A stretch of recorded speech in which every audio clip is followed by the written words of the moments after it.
السلام علیکم ورحمۃ اللہ وبرکاتہ۔ الحمد للہ کفا وسلام علی عبادہ الذین اصطفى، اما بعد فقد قال اللہ تبارک وتعالی فی کلامہ المجید والفرقان الحمید، اعوذ باللہ من الشیطان الرجیم، بسم اللہ الرحمن الرحیم، وَلَقَدْ يَسَّرْنَا الْقُرْآنَ لِلذِّكْرِ فَهَلْ مِن مُدَّكِرٍ۔ وقال النبي صلى الله عليه وسلم: خيركم من تعلم القرآن وعلمه، أو كما قال عليه الصلاة والسلام: اللهم صل على محمد وعلى آل محمد كما صليت على إبراهيم وعلى آل إبراهيم إنك حميد مجيد، اللهم بارك على محمد وعلى آل محمد كما باركت على إبراهيم وعلى آل إبراهيم إنك حميد مجيد، رب اشرح لي صدري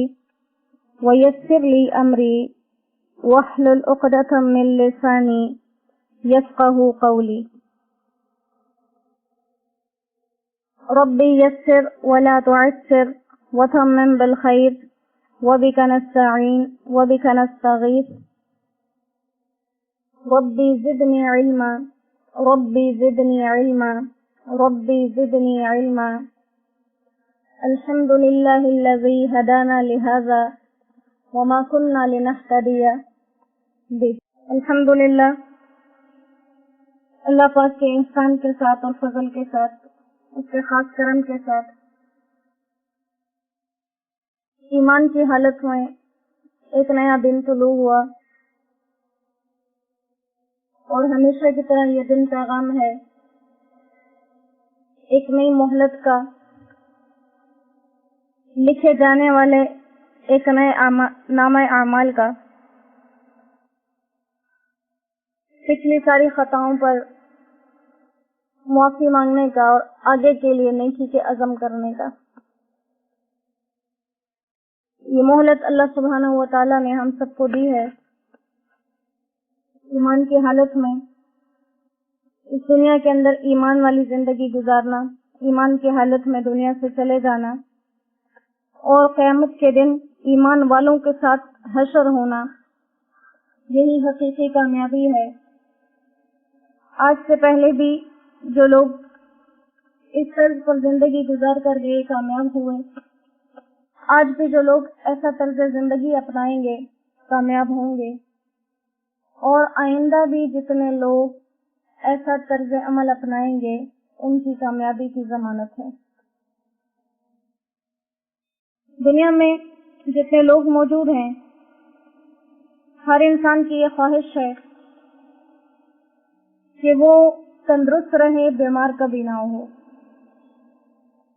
وہ جوان رہے، بڑھاپا کبھی نہ آئے، وہ مالدار ہو، غریبی کبھی نہ آئے، اس کی زندگی میں سکون ہو، بے سکونی کبھی نہ آئے،